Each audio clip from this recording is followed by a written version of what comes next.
idol. Video for today's video. 5:30 ng madaling araw ay nakadalawang hatak na. At narito tayo ngayon sa kanto sa palengke ng 4th Street. Medyo nagkakaroon ng traffic dahil sa mga magugulay. Nag-i-discarga sila ng kailang mga kalakal, kaya itong oras na medyo traffic dito sa palengke. Pero ganyan talaga, pag nasa kalsada ka, ma-traffic ka. Kailangan mahaba ang ating pasensya sa pagdating sa traffic. Sayang na tayo sa traffic, araw-araw tayo na traffic. Minsan ang traffic, hindi sa dami ng sasakyan. Minsan ang traffic, tanga lang yung driver sa unahan, kaya na traffic tayo minsan.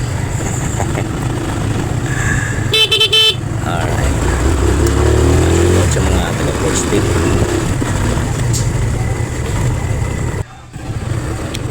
Ito ngayon, narito tayo sa Area 6. Sa traffic na naman tayo. May mga lumalabas sa grahe. Magandang mga idol. Ang laki naman eh. Kailangan mag-ingat tayo palagi para sa ating pamilya tayo makauwi ng kumpleto, walang bangas at walang gasgas.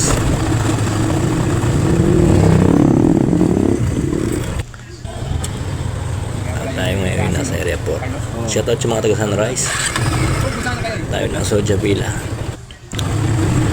Ang dali lang at tayo nakalis na naman. At narito tayo sa 4th Street, Area 1, Robert Court. Medyo traffic tayo dito kasi bigay ng mga ayuda sa mga senior. Sana all may ayuda.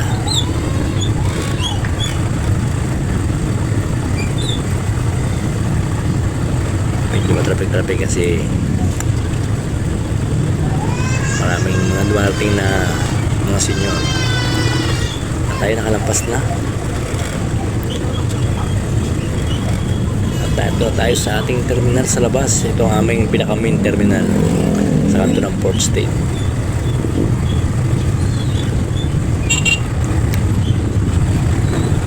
Ayan. Ito ang aming main terminal sa kanto ng 4th Street. At siyempre, ito naman tayo sa Sunrise. Nakabalikan naman tayo. Ang bilis naman. Tayo pangatlo sa pila. Pero yung nasa una natin sa pangalawa ay nakalis na. Kaya tayo pangalawa na ngayon. Shoutout sa iyo, Dodong Maisog, ex-president ng Pituda. May mga laman na siya. Nagkakarga na siya ng kanyang pasahero. Sandali lang at tayo ng kasunod dito. Antay-antay lang at hindi pa puno.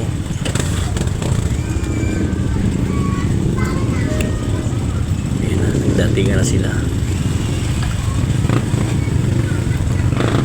Alright, puno na siya. Tayo na ang kasunod. Larga. Siyempre tayo na. At narito tayo sa Area 6 dulo. Shoutout sa mga tayo Area 6. At ang oras na ito ay 11:30. Medyo duwan-dami na ang pasahero.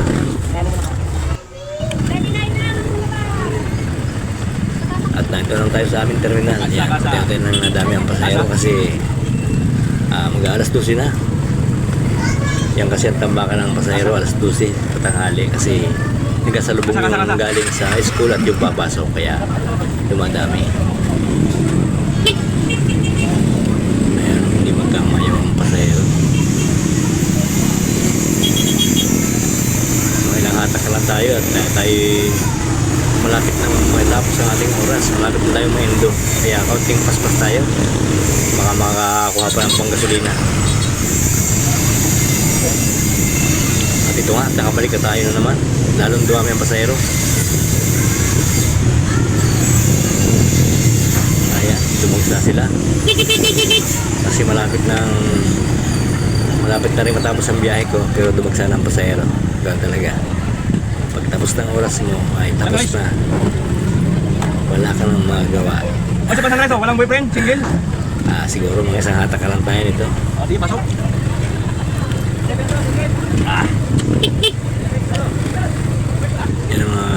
tradisyon dito lagi tuwing tanghali sa aming bilang.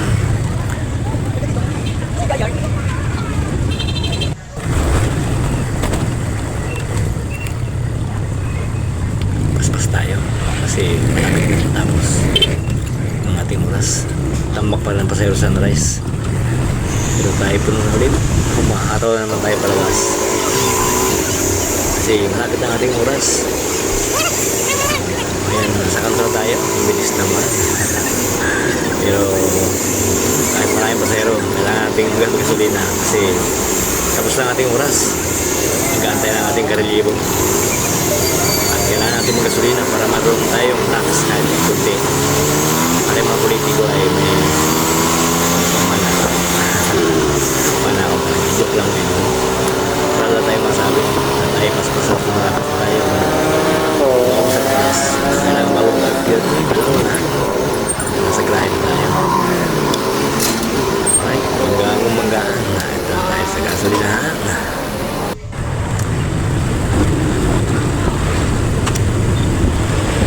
Ayan, ang pag-gasolina tayo pabalik na. Balik na ng Port State.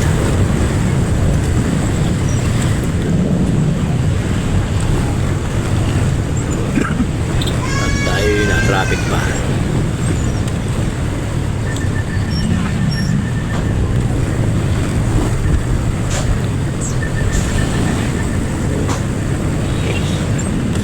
Traffic. Last hour kasi mga idol. Cut na ng Port State. Kami papasok na. Alright. Go na.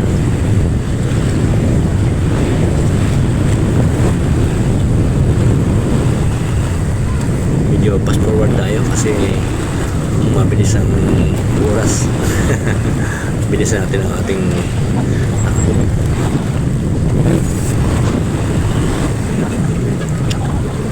At ito na. At malapit tayo sa aming parkingan.